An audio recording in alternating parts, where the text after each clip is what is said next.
Ka-Express, parang unti-unti nang nabubuo ang pinakamalakas na Gilas Pilipinas lineup sa modern era.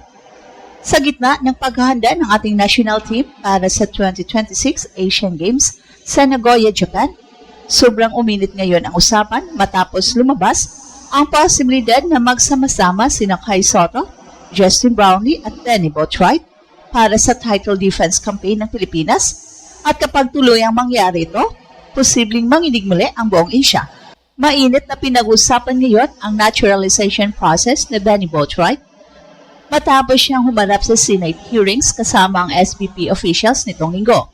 Mas lalo pang pinasabog ng excitement nang sabihin mismo ni Benny Boatwright na excited siya makalaro si Justin Brownlee sa Asian Games dahil pinayagan umano ng organizers ang paggamit ng dalawang imports o naturalized players para sa torneo. At kapag matuloy ito, mabubuo agad ang isa sa pinaka-explosive combination sa buong Asian basketball scene. Nariyan si JB, ang bayaning nagdala sa Gilas sa makasaysayang Asian Games gold medal nitong 2023. Nariyan din si Benny Boatwright, isang modern stretch big na kayang umiskor mula sa labas habang may kakayahang dominahin ang mismatches sa loob. At syempre, nariyan si Kai Sotto, ang 7'3 giant ng Pilipinas na unti-unti nang bumabalik sa forma matapos ang kanyang ACL injury. At ang mas lalong nakakakilabot isipin, ang potensyal ng trio dahil iba-iba ang kanilang strength. Si JD ang ultimate leader at closer, si Boatwright naman ang spacing nightmare na pwedeng magbukas ng opensa ni Coach Tim. Samantalang si Kai ang interior anchor na kayang magbago ng depensa gamit ang kanyang rim protection at rebounding presence. At ayon sa mga reports, target ng Gilas na buuin ang pinaka-competitive roster para maipagtanggol ang gintong medalya sa Nagoya. Hindi lang basta participation ang habol ngayon ng Pilipinas. Gusto nilang patunayan na hindi aksidente ang huling Asian Games gold medal run ng bansa. Kaya ngayon, maraming mga fans ang nagtatanong, eto na ba ang simula ng isang super team ng Gilas Pilipinas? At kapag nagsama-sama sina Kai Sotto, Justin Brownlee at Benny Boatwright, may bansa pa bang kayang pumigil sa Pilipinas sa Asia? Habang abala ang ibang Asian basketball powers sa pagbuo ng kani-kanilang roster para sa 2026 Asian Games, tila tahimik namang bumubuo ng napakabangis na plano ang Gilas Pilipinas. At sa bawat araw na lumalabas ang bagong impormasyon tungkol sa naturalization ni Benny Boatwright at ang pagbabalik ng mga pangunahing Gilas stars, mas lalong lumalakas ang paniniwala ng mga fans na maaaring ito na ang pinakamalalim at pinakamapanganib na lineup na maipapadala ng Pilipinas sa international basketball. Ang sentro ng excitement ngayon ay ang posibleng pagsama-sama ni Justin Brownlee at Benny Boatwright sa isang roster. Sa mga nakaraang taon, halos imposibleng isipin na magkaroon ng Gilas ng dalawang naturalized stars na parehong elite offensive weapons.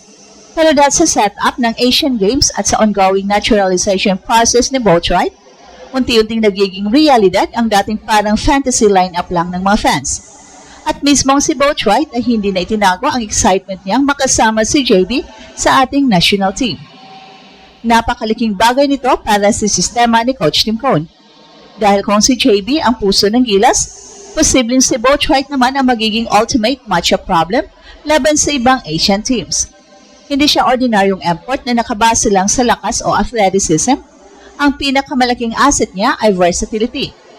Kaya niyang bumaba para mag-dribble hand-off actions. Kaya niyang umatras sa press para hilahin palabas ang kalabang big man. At kaya rin niyang umatake sa loob kapag mas maliit ang depensa. Well, sa madaling salita, isa siyang offensive weapon na kayang baguhin ang spacing ng buong opensa ng Gilas. At dito papasok ang napakaliking role ni Kai. Kapag healthy si Kai, ibang klase ang itsura ng Gilas. Kahit hindi siya laging top scorer, ramdam agad ang impact niya sa depensa. Ang kanyang haba, shot blocking instincts at rebounding presence ay nagbibigay ng seguridad sa buong team. Sa kanyang pagbabalik mula sa ACL injury, makikita ngayon na unti-unti nang bumabalik ang kanyang mobility at confidence sa Japan B-League. Nakapag-post na siya ng ilang solid performances, kabilang ang pagpasok sa 1,000 point milestone sa kanyang Japan B-League career ngayong taon. So ngayon, isipin natin to. Justin Brownlee bilang primary creator, Boatwright bilang stretch big scorer, at Kai bilang interior anchor. biglang nagiging napakahirap bantayan ng gilas. Kapag pinili ng kalaban na doblehan si JB, pwedeng sumabog si Boatwright mula sa perimeter. Kapag naman nag-collapse ang depensa sa loob, may Kai na nag-aantay para sa lob plays, offensive rebounds o SC drop-offs. At higit sa lahat, posibleng magkaroon ng Pilipinas ng mas balanced offense kumpara sa mga nakaraang international tournaments kung saan sobrang dependent minsan ang opensa kay Brownlee. Pero hindi lang opensa ang posibleng lakas ng grupong ito. Defensively, pwedeng maging napakahirap pasukin ng gilas kapag nasa loob si Kai, habang may veterans tulad ni JB na kayang bumasa ng passing lanes at rotations. Dagdag pa rito, ang posibilidad na makasama pa ang ibang gilas score tulad ni na Dwight Ramos, Calvin Oftana, Kevin Kimbao, AJ Edo at Chinmar Fajardo. Kapag mangyari yun, lalalim lalo ang lineup ng Pilipinas laban sa mga powerhouse tulad ng China, Japan at Iran. Kaya ngayon, habang hindi pa official ang final roster, isang bagay ang malinaw, seryoso ang Gilas Pilipinas na protektahan ang kanilang Asian Games crown. At kung tuluyang magsama-sama sina Kai Sota, Justin Brownlee, Benny Boatwright, posibleng hindi lang basta title defense ang mangyayari, baka ito nang simula ng panibagong dominant era ng Philippine basketball sa Asia.